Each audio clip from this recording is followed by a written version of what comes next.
Hey YouTube, it's Faye, and for today's video, I'm gonna do a countdown to Supras in Vegas and show you all the stress and last minute things I had to handle prior to hitting the road, which at the time of publishing this video, I am on the road right now, this very second, to Supras in Vegas. So, all right, starting off, August snuck by me. Like, I didn't even know August even happened. And before I knew it, I looked down at the calendar and I was like, oh my gosh, I'm literally 3 weeks until I've got to leave for Supras in Vegas. And I had not really put any thought or planning into how I was going to get out there at all. Now, last year I drove my totally unmodified Mark V Supra out Route 66 and had a total blast. But this year I'm taking my Mark III, which is very, very, very low to the ground and does not have air conditioning. Central Texas to Vegas is a very long drive without AC. And I was also very concerned about road hazards and potentially destroying the front lip on the journey. You can see I've already scraped it up quite a bit. And after considering all of my potential options,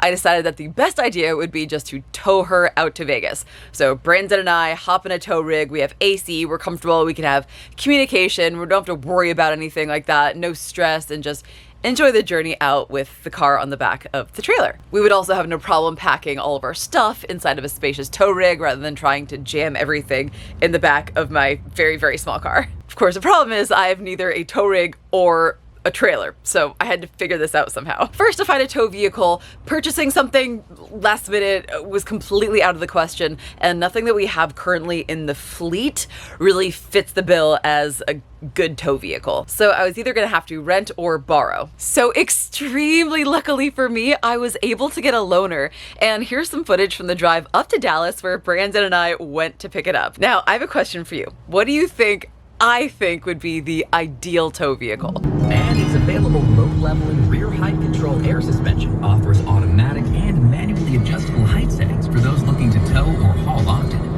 Tundra's advanced suspension systems contributes to the truck's confident road manners and stability, especially while towing. Yes, that was me playing the new Tundra technical training video as we were going up. No, I was not watching it. Brandon was watching it. I was just listening while I was driving. But yes, if you guessed the new Tundra, you would be correct. I reached out to one of my friends at Toyota and asked if it would be possible to borrow one of the new Tundras to experience the new tow package. And they were so kind and generous and said, absolutely, we have one here that she can borrow for a month. 2024 Platinum Edition Toyota Tundra with the tow package, and we're gonna take it on a road trip to Vegas. Wow, what a total treat this is. The new model Tundra is designed to be an extremely capable tow vehicle, and it has so many features that help anybody feel confident hauling, hitching up to, and backing up anything. I'm so excited to share more of our experiences with this Tundra once we hit the road. That's a trailer brake controller? Yeah, so you check out the screen. Whoa, what didn't they think of?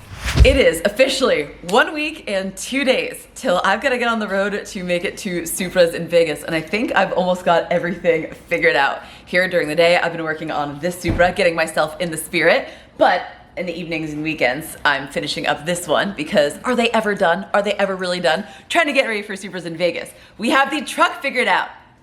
Hey Brandon! We've got a trailer figured out, and that is what I'm gonna update you on today. So Brandon is heading to El Paso, point of journey, because my dear friend Eliza is gonna let us borrow her trailer to bring my Supra to Vegas. So thanks darling. Safe journey, let me know when you make it. Okay, bye! I can't go with him because I still have a lot to do on this one. And she's being bratty, so I've gotta spend all of my spare time getting her ready for Supras in Vegas. Bye honey! Have fun!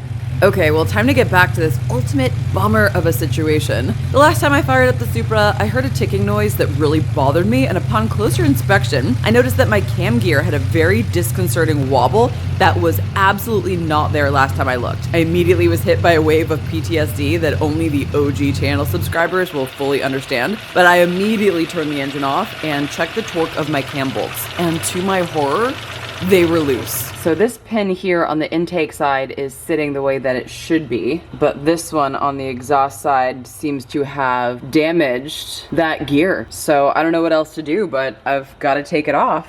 I cannot possibly think of anything that I would rather be doing less right now. Look at that. Does this look familiar right now?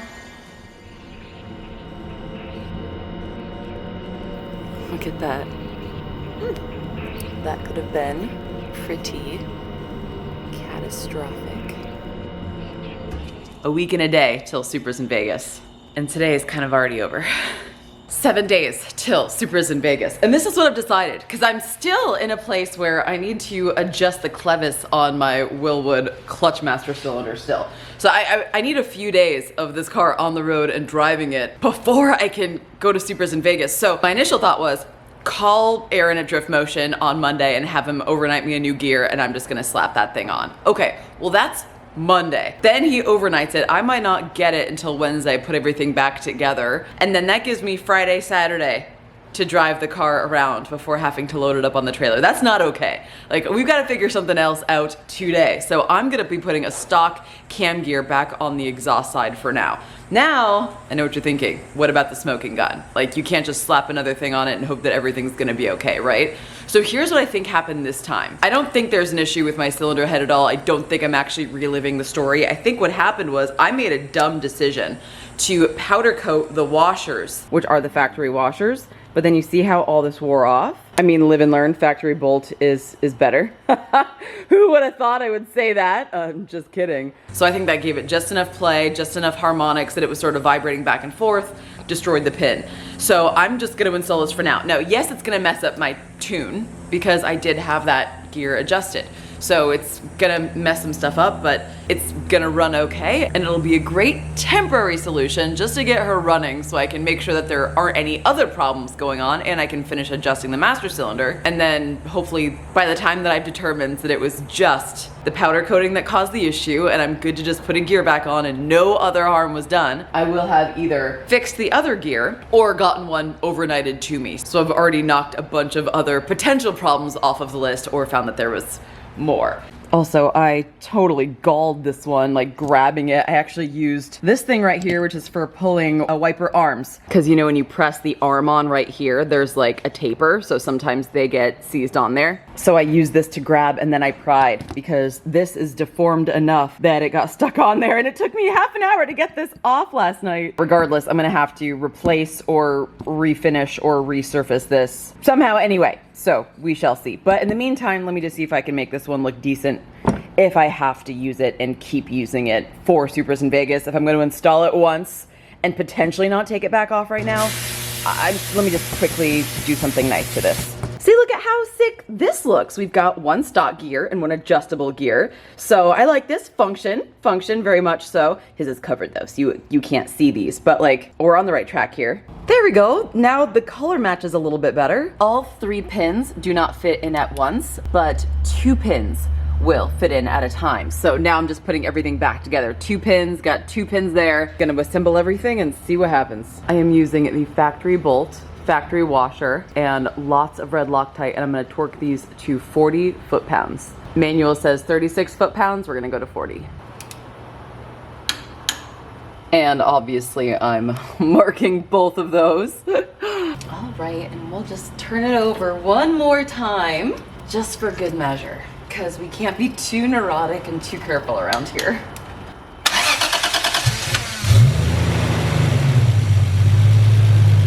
Well, I just got back from a test drive and it went amazing. You're gonna have to trust me though, I didn't film anything. I was just driving and listening and feeling. And we killed 2 birds with 1 stone here. First of all, I just finished replacing the clutch master cylinder and I was not sure if I had adjusted it right. And the pedal feel is phenomenal. And after all that work, it was worth it because I solved the problem. I solved the issue. So 24 hours ago, I was thinking I'm not gonna make it, and now I'm like, I'm definitely going to make it. While I was in there, I cleaned up a whole bunch of stuff, finally did some finishing touches on things I wanted to do, realized that there were some other little issues that I wanted to fix, so got in there and fixed some stuff. So it's been a great day, very productive, very productive. But speaking of trailer, Brandon is gonna be home with the trailer. So I'm so stoked. I might do a test run. So the countdown to Supras in Vegas continues. Last night, Brandon got home from El Paso with the Tundra and the trailer that we're borrowing from my friend Eliza. This thing is so sick. It's crazy to think that we pretty much quadrupled the miles in just 2 days. Platinum edition, sick wheels, TRD 4x4, manufacturer plates, and Eliza's trailer. But Unbeknownst to Brandon, I had been looking for a Toyota V8, a UZ, to swap into one of my other Mark III Supras, the black and blue one to be exact. And I was talking to my friends at Pull Apart, like, look for this year. And they did not just find me an engine, but they found me a whole frickin' Sequoia in El Paso. So I talked to my friend Eliza. I did feel a little bit bad with Brandon having no clue, so I did tell him. So he and Eliza did pick up the Sequoia, but problem with the Sequoia is that it has no key. So we haven't actually heard the engine run or anything like that, and they had to use a forklift to put it onto the trailer. So currently it's stuck on the trailer because we cannot turn the steering wheel and we can't get it into neutral. So I'm getting a key cut by the VIN. I'll hopefully pick that up tomorrow, and I'll be able to get the Sequoia off of the trailer. Then I'll test fit my Supra on the trailer and make sure I can actually drive on with the front bumper on. Because if you remember, my Supra's been on the trailer before, but it did not have a front bumper, so it was easy to get it on and off. But the bumper sits very, very, very low, which is really how needing the trailer and the truck and this whole situation started from the get-go. So my car is very, very low. It sits only 3 inches off of the ground. So I was just a little bit nervous about driving her all the way to Supras in Vegas. So I'm really excited. The Sequoia is in way better shape than I was expecting. I was actually just expecting an engine. I'm so stoked to get a key and be able to fire it up and just do a full inspection on this thing. But that's another video for another day. And if you think I already have too many projects, well, don't worry. Here's another one. Once my blue Mark III is kind of running reliably, then it's time to finish up Project 88, who is next. And then I'll get to the black and blue one, which will have the Sequoia engine. So we are now 6 days out until Supras in Vegas, and I've made fantastic progress on 2 of my other Mark III projects.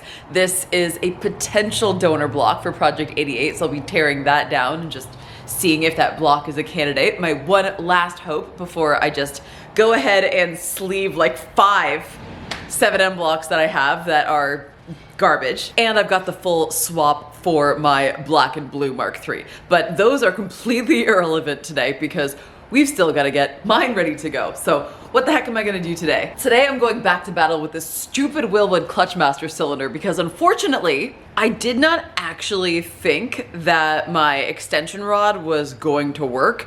So I did not put a jam nut in there. It's just that one coupling nut, and I'm afraid that in driving it, it's gonna loosen up and it's gonna screw me while I'm in Vegas. So I'm gonna take everything back apart and put a jam nut in there, readjust it, Loctite it, and make sure that it is not gonna move. Also, while I have this out, I'm gonna make my fog lights work because currently they don't. And I know what you're thinking, this is not essential. Keep on moving forward in the directions of Supras in Vegas, Faye. Well, I really, really, really want the fog lights to be on for pictures.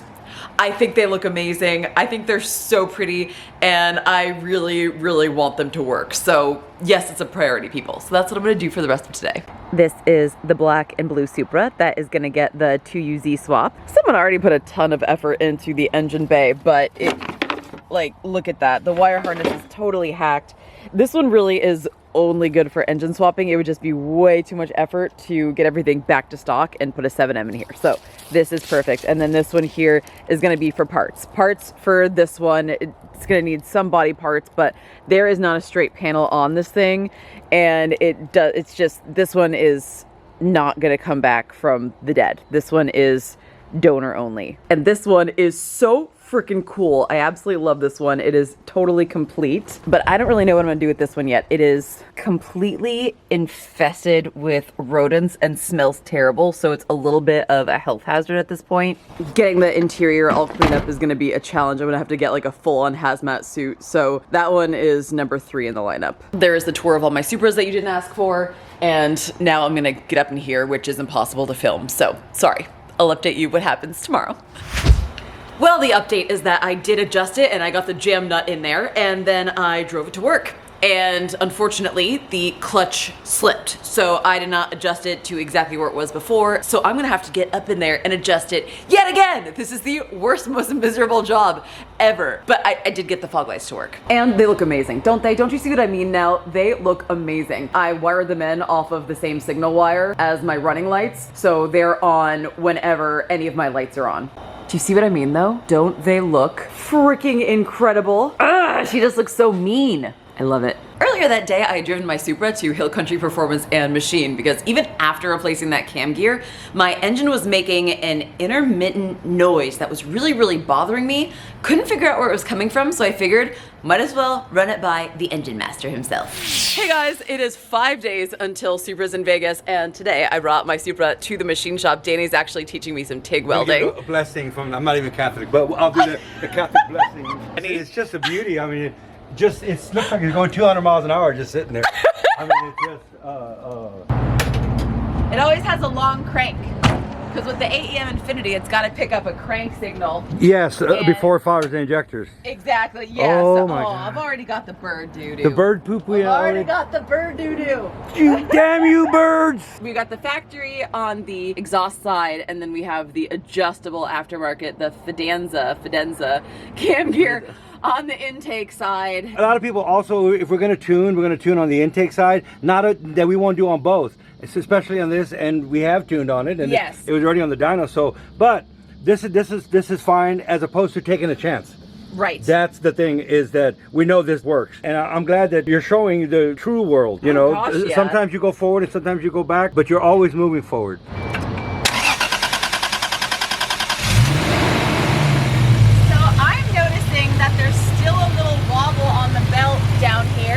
Very slight wobble, which makes me concerned about intermediate shaft. All you hear is the air from the fan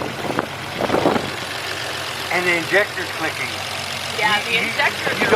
You don't even hear the rockers at all. Okay, so you think it sounds good? Oh my God, this is it is just so quiet. That's it. That's the sound. I hear what you're talking about. I do hear it.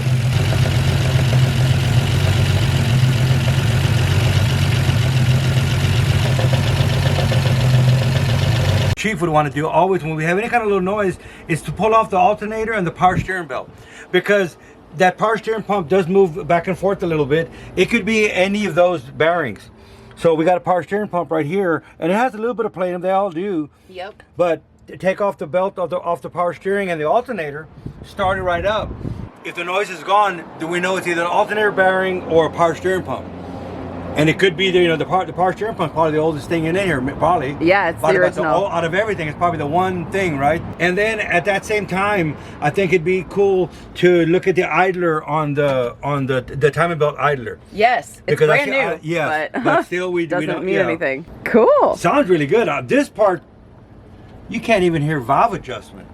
I mean, it sounds like a Swiss watch. I mean, you literally hear the injectors going, that's it. Yeah. There's no valve train noise or nothing. This is the epitome of a Super right there. Danny had mentioned to me that he had an idea for saving this gear. I don't have to throw it away. Yes, and with the Bridgeport and a lathe, you can do anything. So you can fix anything. We can weld that hole shut, yes, and we can drill it. But how are we going to find the exact center? So what we would be doing is turning this into a jig. Put this one on here and go through here and re-drill our gear and be perfectly machined by using this as a jig. Right. So we don't have to even know how to read a mic.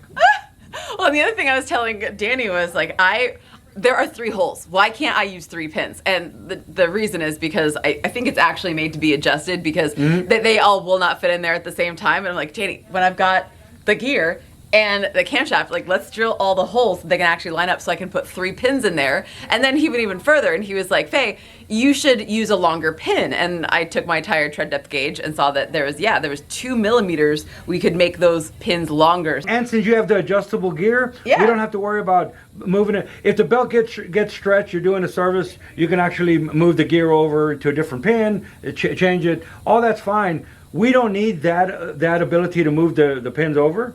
Let's take advantage of more pins. Yeah. Because you have the one that we can actually loosen up and advance and retard the cam timing. So even if our cam timing was close, no problem. You can hit it right on the money with this one. But if you had one that did not have this, we could still fix it with that way. But no, it's very repairable. So see this, you guys? This is a blessing in disguise. So we are not just fixing a problem, but we are upgrading at the same time. Yes. And perhaps we should make some of those pins We're to gonna- offer to the people. That's what you Make a product. Yes, actually have a longer pin, and this probably wouldn't be the first person it's ever happened to, or is never going to happen to it. So Now, I'm not 100% sure if we'll be able to get this done before Supras in Vegas and then swap it on. if you see that both gears are on, then you'll we know, got it done yeah. in time. It's not as soon as it gets back because it's running now, and Yeah. and It's reliable right now. and the so- time crunch is now Yeah. 6 days, 5 days. 5 days, Yeah. 5 days to go. Yep. So- Well, so- all right. So, well, But we anyway, shall see. that's what we're gonna do. We're gonna chop up some cams. We found another front, project in and, this. and we got another project. There's always project. We're always gonna modify, make it bigger. Brandon's here. I'm here. I just got these engine stands for some of my 7Ms from Danny, so we're gonna take those back to the shop. Sweet. All right, well, we're continuing the countdown, and it just so happens that we're getting further progress along with one of the other Supras. Boy. I bought this subframe off of one of Danny's customers. Hey, Danny! And then we put my locks on it, and I forgot that these are my. I don't recognize those. I still don't believe they're my locks. Well, we found the combination. So Brandon's gonna pick this up because he's stronger than me and bring it home. After a full day of working in the shop and learning how to TIG weld, Danny sent me home with ideas, encouragement, and his borescope to borrow. I don't know why it's so much easier to troubleshoot other people's cars rather than my own, but since I was so sure in my head that the sound I was hearing was coming from behind the timing cover, I hadn't thought to run the engine without the drive belts, but it's always good to do a process of elimination diagnosis. The next day, I did just that. So I just pulled off both of my drive belts, and now I'm gonna fire up the engine and see if that sound is still there. That'll let me know if it actually is something internal to the timing belt area, which is of course my biggest fear, because I'm afraid that I won't be able to get the ATI Super Daper pulley off and actually fix anything that's underneath there, especially in such a short amount of time. We are now 4 days until I have to leave for Supras in Vegas. So let's see. Now I can't run it for too long because the water pump is driven by a drive belt. So let's just hurry up and see what we can find. I removed the drive belts and ran the engine and listened for that noise, and I still did hear it.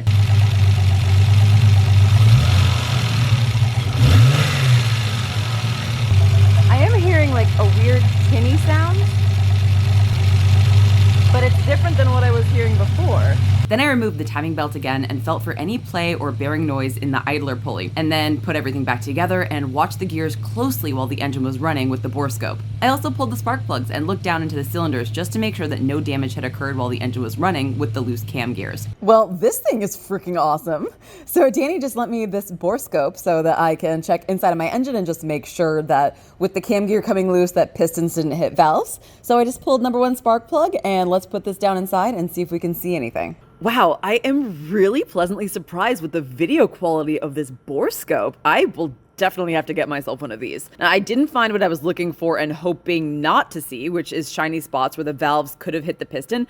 Now, there were other little bare spots though, which did confuse me. And also the amount of carbon on the piston tops also surprised me. I really didn't expect to see that much after only 2,500 miles. And I also really don't know what those little speckles are. Now I'm curious to see what the inside of the Sequoia cylinders look like. I will definitely have to take a look. All right, let's do a little digging. Let's see if anything's wrong with it. All right, let's put the borescope down in there and see what we find. Let's just take a, oh no, okay. All right, well, I guess that's why the Sequoia ended up in the junkyard. What do we think that is? Coolant, or maybe it has a blown head gasket? Well, I don't know, but either way, that will be a really fun project for another day. But seeing the inside of the Sequoia cylinders made me feel much better about the Supra. Needless to say though, after I put everything back together, put the drive belts back on, that noise actually went away and I haven't heard it since. So I figured it was time to adjust the master cylinder one more time. Yes, you heard that right. And then take a test drive. 3 days until Supra's in Vegas, and hopefully today is going to be trailer day. Hopefully I'm going to get her up on the trailer. I did adjust last night the clutch master cylinder again. I think that's going to do it, but at this point I'm just carrying the damn tools with me. I'm going to take a test drive to US Oxo to get some aluminum TIG welding rod so I can finish up the pipe on this one, or at least tacking it into place, and drop it off with Danny on Sunday. When I also drop off my chickens, he is going to take care of the baby chickens for me while I am gone. So, all right, let's get right into it. 1 hour later. On the test drive, I did have a bummer. I was coming up upon some roadkill. Thankfully, the roadkill was low. So I'm like, oh, I'll just drive right over it, no big deal. I drove over it, but unfortunately I had a casualty of my forward-facing camera, which I was hoping to use to get onto the trailer. So, bummer. All right, so you've got Eliza's trailer, and then also we've got some helper ramps here.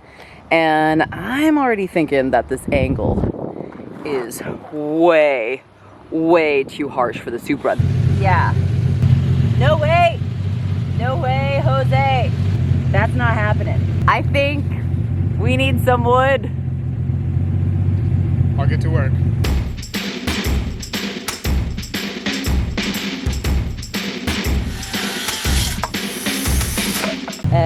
Yeah. Even with the wood, it is just not gonna work. Well, if it ain't one thing, it's another. The exhaust. Oh my God. More wood. Alrighty. Wood, round 3.0.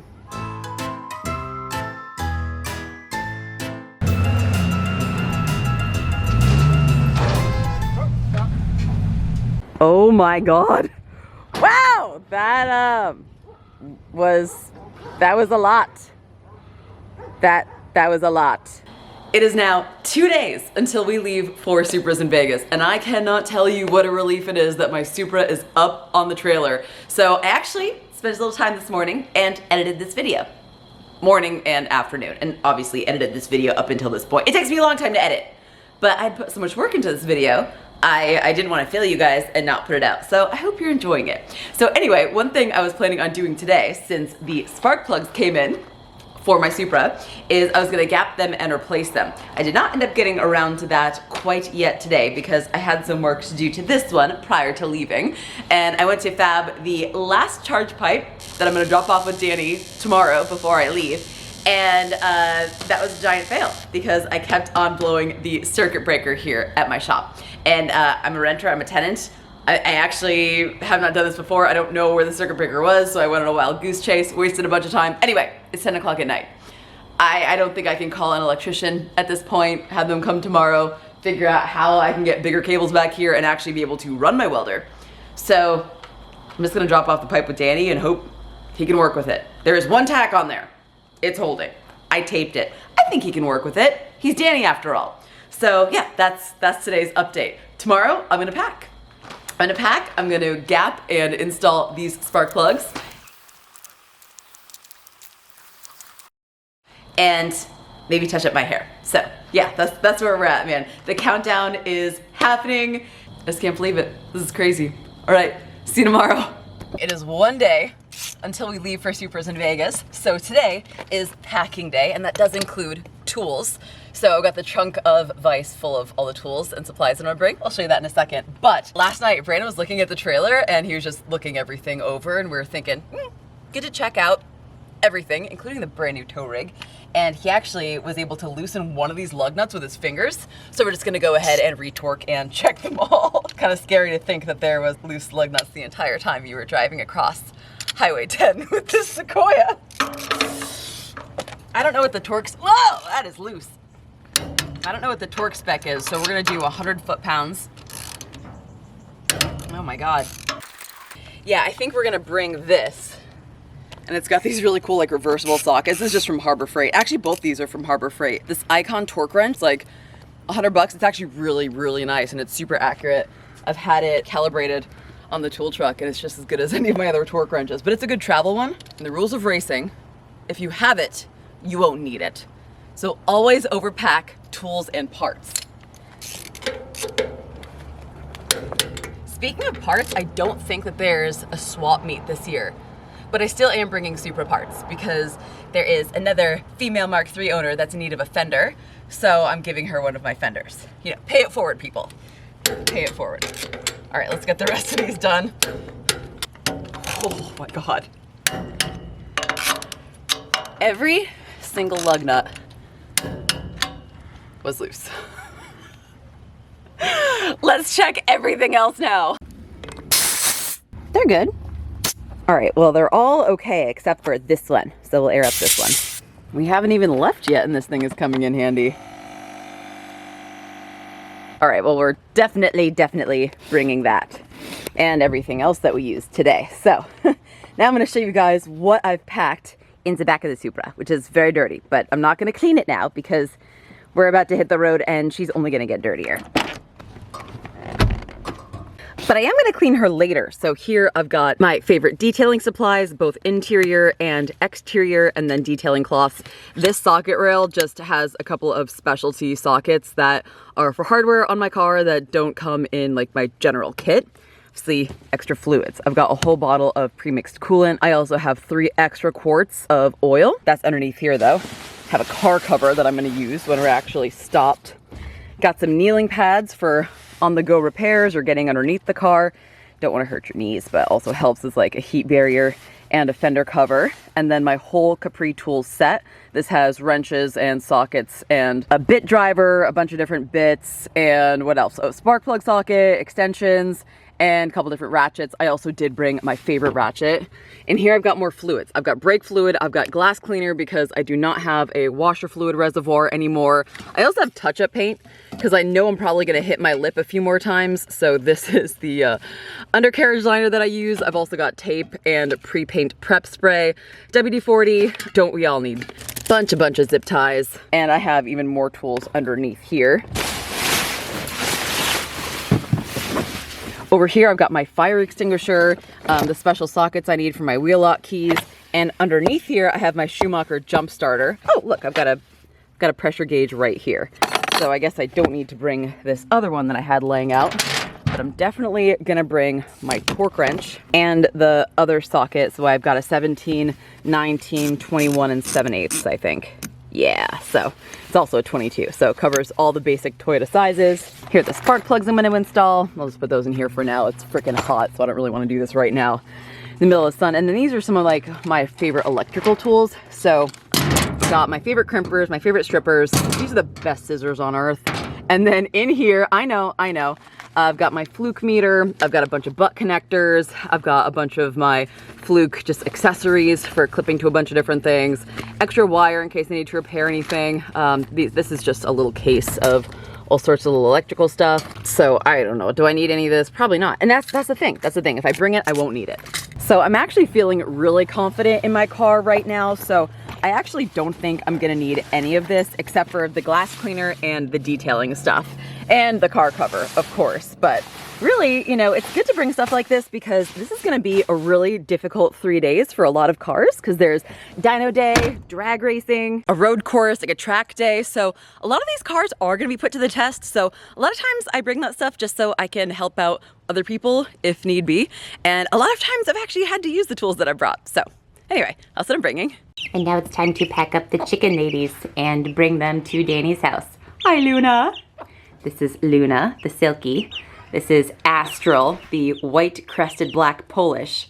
And that is Hioki, a salmon favorite, which I named after a piece of Japanese equipment for measuring HV stuff. Hi, Astral. She's so friendly. Look at her little poofy head. I love her. All right, girls. You be well, okay? Have fun on vacation, and we'll see you when we get back. Be on your best behavior, okay? And eat your vegetables. All right, we love you. All right, so we just dropped off the chickens with Danny and Shop Mom, and now we are gonna get ready, get home, finish packing, and we ride at dawn.